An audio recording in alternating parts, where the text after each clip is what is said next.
فلسطین آج ربل بنا ہوا ہے۔ فلسطین کی زمین کوڑے کرکٹ کے ڈھیر کی طرح نظر آ رہی ہے، بالکل ٹوٹا پھوٹا۔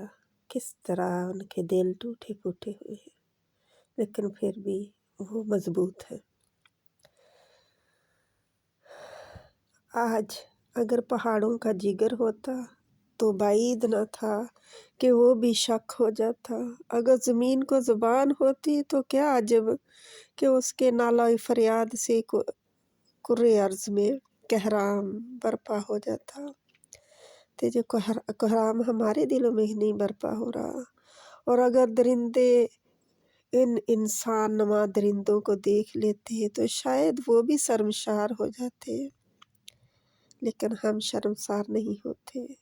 اور درندگی میں جو یہودیوں اور ان کی موافقت کرنے والوں کی بالادستی کے سامنے ہتھیار ڈال دیتے۔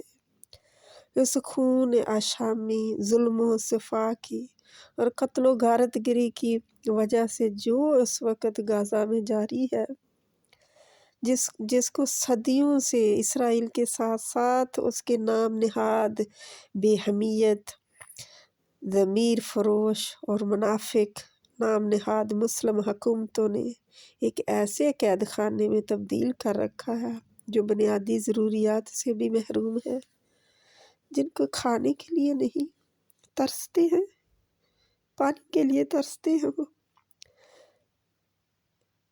سلامتی ہو غزہ کے ان مجاہدین پر جنہوں نے اپنے لہو سے اسلام کے شجر طوبہ کو سینچنے کا عزم کر رکھا ہے۔ 100,000 رحمتیں ان شہدائے راہ حق پر جنہوں نے اپنے خون کا ایک ایک قطرہ دین حق کی سرخروئی کے لیے نشاور کر دیا ہے۔ لاکھوں سلام شوق پہنچے ان معصوم نونہالوں پر جنہوں نے اسلام کی سربلندی کے لیے اپنی معصوم جانوں کا نذرانہ پیش کر دیا ہے۔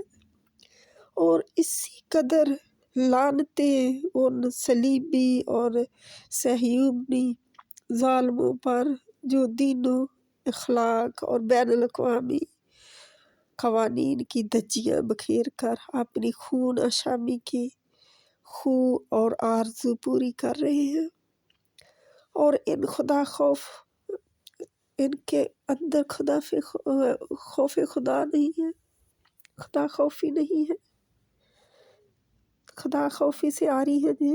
اور ہمت جو مردوں کی ہوتی ہے، مردانہ ہمت جو جا کر کھاتی ہے انسانوں کو، وہ بھی نہیں ہے ان کے پاس۔ خالی ہے ان چیزوں سے، نہ اخلاق ہے، نہ کوئی قدر ہے کسی کی، نہ کسی کی کوئی جان کی پرواہ ہے، اپنے نشے میں چور ہے۔ مسلمان حکمران جو ہیں، جن کو کوئی خوف خدا نہیں ہے، جنہوں نے کوئی بھی نہیں اپنی ملت کا پاس کیا، جنہوں نے اپنے لوگوں کا پاس نہیں کیا اور غیروں کا ساتھ دیا، ان مسلمان حکمران جو ہیں مردانہ ہمت میں نہیں ہے، انہیں خوف خدا نہیں ہے، ان کے ایسے مسلمان حکمرانوں پر لعنت ہو جن کے سینوں میں شیطان ہے، دل کے بجائے پتھر کی سل رکھ دی گئی ہے ان کے دلوں میں، جن میں سے بعض علی اعلان یا خفیہ طور پر اسرائیل کے ہم نوا ہیں اور بدترین قسم کے جو برادر کشی کے مرتکب ہو رہے ہیں، اپنے ہی بھائیوں کو قتل کرا رہے ہیں۔ یا اللہ، ہم دعا کرتے ہیں اپنے ان مظلوم بندوں پر رحم فرما جن سے مغرب و مشرق کی عداوت صرف اس لیے ہے کہ وہ تیرے پاک نام سے نسبت رکھتے ہیں۔ اور اے رب العالمین، ان شقی و بدبخت حکومتوں کو محروم اقتدار کر دے جو بے قصور انسانوں کے خون میں ڈوبی ہوئی ہیں، جہاں اس میں مددگار بھی ہیں،